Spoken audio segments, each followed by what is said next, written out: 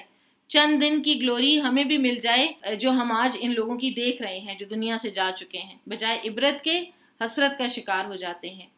اور اگر وہ گمراہی کا راستہ دیکھ لیں تو اسے اختیار کر لیں گے، یہ اس لیے کہ انہوں نے ہماری نشانیوں کو جھٹلایا اور وہ ان سے غافل رہے۔ اور وہ لوگ جنہوں نے ہماری نشانیوں اور آخرت کی ملاقات کو جھٹلایا، ان کے عمل برباد ہو گئے، انہیں وہی بدلہ دیا جائے گا جو کچھ وہ دنیا میں کرتے رہے تھے۔ اور موسیٰ علیہ السلام کی قوم نے ان کے طور پر جانے کے بعد اپنے زیورات سے ایک بچڑا بنا لیا، کوئی عبرت نہ حاصل کی فرعون کے غرق ہونے سے، نہ دریا کے پھٹنے سے، نہ اپنے وہاں سے نجات پانے سے، نہ شکر گزاری آئی، نہ عبرت آئی،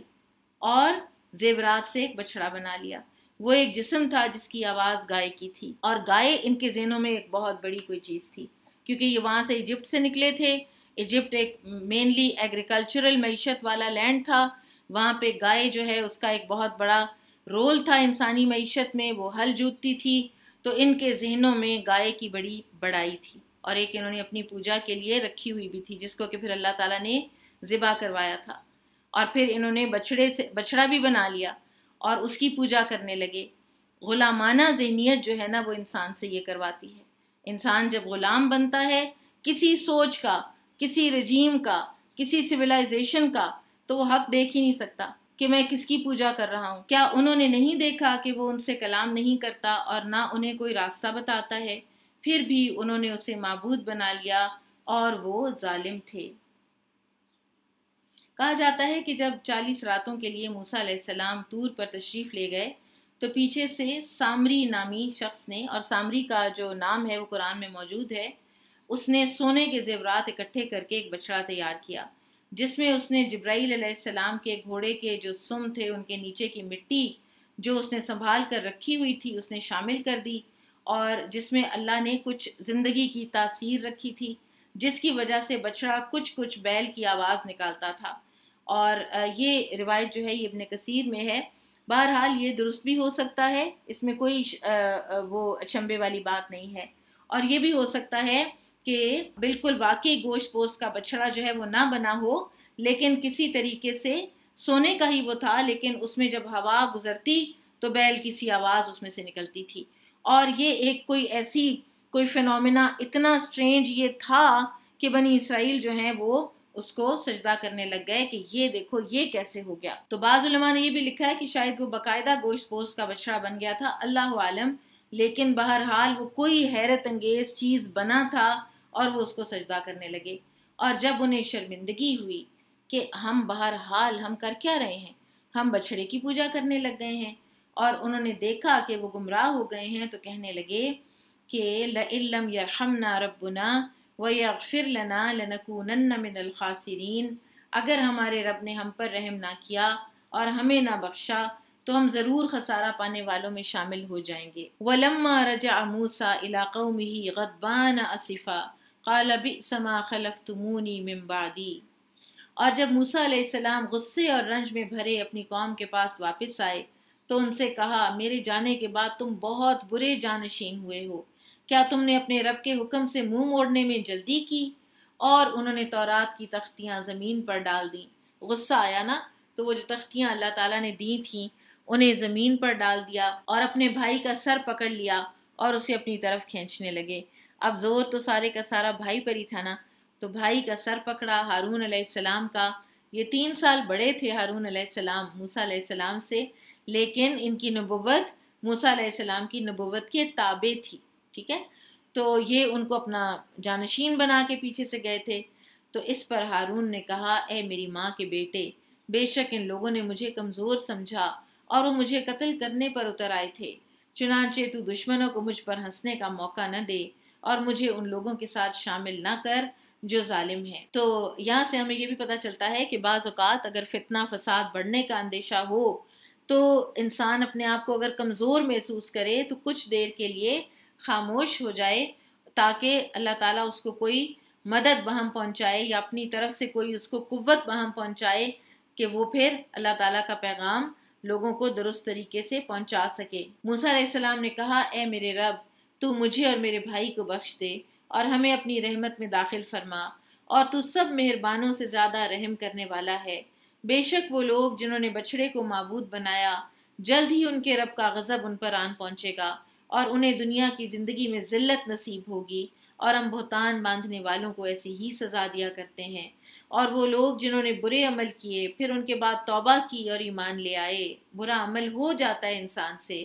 لیکن انسان کا آگے کا ریئیکشن کیا ہونا چاہیے کہ وہ توبہ کرے اور ایمان لائے۔ بے شک آپ کا رب اس کے بعد ضرور انہیں بخش دے گا، کیونکہ وہ بہت بخشنے والا، نہایت رحم کرنے والا ہے۔ اللہ تعالیٰ کا شیوا ہے انسان کو بخشنا۔ اللہ تعالیٰ تو طریقے بناتے رہتے ہیں کہ اس طریقے سے انسان کو بخش دوں، اس طریقے سے انسان کو بخش دوں، ایسے اس کو معاف کروں۔ آپ دیکھیں کیسے ہماری کلینزنگ کے اللہ تعالیٰ نے، وضو کے بعد ہماری کلینزنگ ہو جاتی ہے، ہم نماز پڑھتے ہیں ہماری کلینزنگ ہو جاتی ہے، ایک رمضان سے اگلا رمضان، عمرے سے اگلا عمرہ، حج، یہ سب چیزیں جو ہیں، اور بعض اوقات کچھ آزمائشیں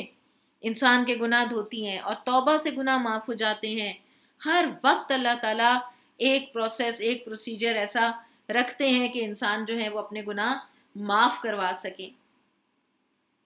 اور جب موسیٰ علیہ السلام کا غصہ ٹھنڈا ہوا تو اس نے تورات کی تختیاں اٹھا لیں، اور ان کے مضامین میں ان کے لیے ہدایت اور رحمت تھی جو اپنے رب سے ڈرتے تھے۔ اور موسیٰ علیہ السلام نے اپنی قوم میں سے 70 آدمی ہمارے مقررہ وقت پر کوہ طور پر توبہ اور استغفار کے لیے چنے۔ پھر جب ان کو زلزلے نے آ پکڑا تو موسیٰ علیہ السلام نے کہا، اے میرے رب، اگر تو چاہتا تو اس سے پہلے ہی انہیں اور مجھے بھی ہلاک کر دیتا۔ کیا تو اس کی وجہ سے ہمیں ہلاک کرتا ہے کہ جو ہم میں سے بے وقوفوں نے کیا؟ یہ تیری طرف سے آزمائش کے سوا کچھ نہیں۔ تو اس آزمائش سے جسے چاہتا ہے گمراہ کرتا ہے، اور جسے چاہتا ہے ہدایت دیتا ہے۔ تو ہی ہمارا کارساز ہے، لہٰذا ہمیں بخش دے اور ہم پر رحم فرما، اور تو ہی بہترین بخشنے والا ہے۔ اور تو ہمارے لیے اس دنیا میں بھی اور آخرت میں بھی بھلائی لکھ دے، بے شک ہم نے تیری ہی طرف رجوع کیا۔ اللہ نے کہا، میں جسے چاہتا ہوں اپنا عذاب پہنچاتا ہوں، اور میری رحمت نے ہر چیز کو گھیر رکھا ہے۔ چنانچہ جلد ہی میں اس رحمت کو ان لوگوں کے لیے لکھ دوں گا جو پرہیزگار ہیں اور زکوٰۃ دیتے ہیں، اور ان کے لیے بھی جو ہماری آیتوں پر ایمان لاتے ہیں، یعنی وہ لوگ جو اس رسول، سبحان اللہ، الذین یتبعون الرسول النبی الامی الذی یجدونہ مکتوبا عندہم فی التوراۃ والانجیل یأمرہم بالمعروف وینہاہم عن المنکر ویحل لہم الطیبات ویحرم علیہم الخبائث ویدع عنہم اسرہم والاغلال التي كانت علیہم۔ سبحان اللہ، نبی صلی اللہ علیہ وسلم کو یہ اپنی کتابوں میں لکھا ہوا پاتے ہیں، یعنی وہ لوگ جو اس رسول امی نبی محمد صلی اللہ علیہ وسلم کی پیروی کرتے ہیں، جس کا ذکر وہ اپنے ہاں تورات اور انجیل میں لکھا پاتے ہیں۔ تورات اور انجیل کا جو اصل متن ہے نا، اس کے مسخ ہو جانے کے باوجود اس کو انہوں نے اتنا چینج کیا ہے، اس کے باوجود آج بھی محمد رسول اللہ صلی اللہ علیہ وسلم کی بعثت کے بارے میں ان میں واضح پیشین گوئیاں موجود ہیں، جو کہ جو مختلف ان کی گاسپلز ہیں اور کتابیں ہیں، تورات کی استثناء، پھر انجیل میتھیو، انجیل یوحنا وغیرہ، ان سب میں آج بھی موجود ہیں۔ مثلاً یہ جو میں نے آپ کو اوپر بتائیں تورات اور انجیل کی کتابوں کے، ان کے پورے باقاعدہ ریفرنسز دیے گئے ہیں بعض تفاسیر کی کتابوں میں، کہ جہاں جہاں پر اللہ تعالیٰ نے ان کو نبی صلی اللہ علیہ وسلم کے بارے میں بتایا، اور وہ ابھی تک ان کی کتابوں میں موجود ہے۔ اور یہ مضمون کہ اہل کتاب کو یہ کہنا کہ تم لوگ ایمان لاؤ اس نبی پر کہ جس کو تمہاری اپنی کتابیں تصدیق کرتی ہیں، وہ یہ مضمون جو ہے یہ قرآن میں مثلاً سورہ نساء میں موجود ہے۔ اے اہل کتاب، ایمان لے آؤ اس قرآن پر جو ہم نے نازل کیا ہے، وہ اس کتاب کی بھی تصدیق کرتا ہے جو تمہارے پاس پہلے سے موجود ہے، قبل اس کے کہ ہم لوگوں کے چہرے بگاڑ کر پیچھے پھیر دیں، یا اسی طرح ہم ان پر لعنت کریں جس طرح ہم نے اصحاب السبت پر لعنت کی تھی۔ اور یاد رکھو اللہ کا حکم نافذ ہو کر رہتا ہے۔ اللہ تعالیٰ نے بار بار قرآن میں فرمایا، یہ اس کو ایسے پہچانتے ہیں جیسے یہ اپنے بیٹوں کو پہچانتے ہیں، اسی طرح سے کتاب کو، اسی طرح سے قبلہ اول کو یہ پہچانتے تھے۔ وہ انہیں اچھے کاموں کا حکم دیتا ہے اور انہیں برے کاموں سے روکتا ہے، اور وہ ان کے لیے پاکیزہ چیزیں حلال کرتا ہے اور ان پر ناپاک چیزیں حرام ٹھہراتا ہے، اور ان پر سے ان کے بوجھ اور وہ طوق اتارتا ہے جو ان پر تھے۔ چنانچہ جو لوگ اس پر ایمان لائے اور انہوں نے اس کی تعظیم کی، نبی صلی اللہ علیہ وسلم کی تعظیم ہمارے ایمان کا حصہ ہے۔ رسول اللہ صلی اللہ علیہ وسلم کے لیے جب ہم اپنی زبان کھولتے ہیں تو ادب کے تقاضے ملحوظ رکھتے ہوئے کھولنے چاہیے، اور اس کی مدد کی، ان کے مشن کی مدد کی، اور اس نور ہدایت کی پیروی کی، یعنی قرآن کی جو اس پر نازل کیا گیا، وہی فلاح پانے والے ہیں۔ سیدہ عائشہ رضی اللہ عنہا سے مروی ہے کہ رسول اللہ صلی اللہ علیہ وسلم نے فرمایا، انجیل میں لکھا ہوا ہے کہ آخری نبی نہ بدخو ہوگا اور نہ سخت دل ہوگا، اور نہ بازاروں میں شور مچانے والا ہوگا، اور نہ برائی کا بدلہ برائی سے دے گا، بلکہ معاف اور درگزر کرنے والا ہوگا۔ اسی طرح سے نبی کریم صلی اللہ علیہ وسلم نے فرمایا، 6 خصال ایسی ہیں، یعنی 6 کیریکٹرسٹکس، کہ اگر کوئی مسلمان کسی ایک کو اپنا کر بھی فوت ہو جائے تو اللہ تعالیٰ کے اس کے بارے میں ذمہ داری ہے کہ اسے جنت میں داخل کرے گا۔ ایک وہ آدمی جو جہاد کرنے کے لیے نکلا اور اسی سمت میں فوت ہو گیا، اللہ تعالیٰ ایسے آدمی کی جنت کا ضامن ہے۔ دوسرا ایسا آدمی جو کسی جنازے کے پیچھے چلا، اگر اسی سمت میں فوت ہو گیا تو اس کا ذمہ دار بھی اللہ تعالیٰ ہوا۔ تیسرا وہ آدمی جو کسی مریض کی تیمارداری کرنے کے لیے گیا، اگر اسی طرف ہی فوت ہو گیا تو اس کا ذمہ دار اللہ تعالیٰ ہوگا۔ چوتھے وہ آدمی جس نے وضو کیا پھر ادائیگی نماز کے لیے مسجد کی طرف نکلا، اگر اسی سمت میں فوت ہو گیا تو اللہ تعالیٰ اس کا ضامن ہوگا۔ پانچواں وہ آدمی جو کسی اسلامی خلیفہ کے پاس آیا تاکہ اس کی پشت پناہی اور تعظیم و تکریم کرے، اگر وہ اسی سمت میں فوت ہو گیا تو اللہ تعالیٰ اس کا ضامن ہوگا۔ اور چھٹا وہ آدمی جو گھر میں رہتا ہے، نہ وہ کسی مسلمان کی غیبت کرتا ہے اور نہ کسی کے لیے غصے یا سزا کا باعث بنتا ہے، اگر وہ اسی حالت میں فوت ہو گیا تو اللہ تعالیٰ اس کی بھی جنت کا ضامن ہوگا۔ یعنی ایسی ایسی تعلیمات ہمیں نبی صلی اللہ علیہ وسلم کی احادیث میں سے ملتی ہیں، اور تعظیم اور تکریم ایک مسلمان خلیفہ کی بھی اگر انسان کو جنت میں لے جاتی ہے، اس کو نصیحت کرنا، اس کی سچی خیرخواہی کرنا، تو نبی صلی اللہ علیہ وسلم کی تعظیم تو بدرجہ اولیٰ ہم سب پر فرض ہے۔ کہہ دیجئے، اے لوگو، بے شک میں تم سب کی طرف اللہ کا رسول ہوں، جس کے پاس آسمانوں اور زمین کی بادشاہی ہے، اس کے سوا کوئی معبود برحق نہیں، وہ زندہ کرتا اور مارتا ہے، لہٰذا تم اللہ پر اور اس کے رسول امی نبی پر ایمان لاؤ، جو خود بھی اللہ اور اس کے تمام کلمات پر ایمان لاتا ہے، اور تم اس کی پیروی کرو تاکہ تم ہدایت پا جاؤ۔ اور موسیٰ علیہ السلام کی قوم میں سے ایک گروہ ایسا ہے جو حق کے ساتھ رہنمائی کرتے ہیں اور اسی حق کے ساتھ عدل کرتے ہیں، اور ہم نے بنی اسرائیل کو 12 قبیلوں کے لحاظ سے 12 گروہوں میں بانٹ دیا تھا، آرگنائز کر دیا اللہ تعالیٰ نے ان کو، اور یہ اللہ تعالیٰ کی ان کے اوپر بہت بڑی رحمت تھی کہ اگر یہ سارے کے سارے اتنا ڈھیر سارے لوگ، کہتے ہیں 6 لاکھ تھے یہ، اگر یہ اکٹھے ہوتے تو آپس میں ہی لڑ مر جاتے۔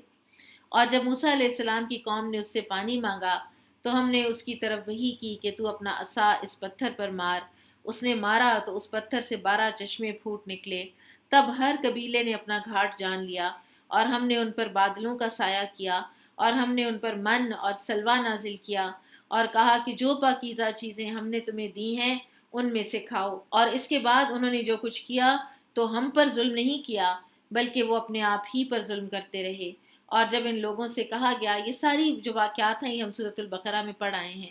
اور جب ان سے کہا گیا کہ تم اس بستی میں ٹھہرو اور اس میں جہاں سے جی چاہے کھاؤ پیو، یعنی رزق حاصل کرو، اور کہو حتتن، یعنی ہمیں معاف کر دے، اور شہر کے دروازے میں سجدہ کرتے ہوئے داخل ہونا، تو ہم تمہاری خاطر تمہاری خطائیں معاف کر دیں گے، پھر ہم نیکی کرنے والوں کو اور زیادہ دیں گے۔ پھر ان میں سے جن لوگوں نے ظلم کیا تھا انہوں نے اس لفظ کو جس کا انہیں حکم دیا گیا تھا اس کے برعکس بدل ڈالا،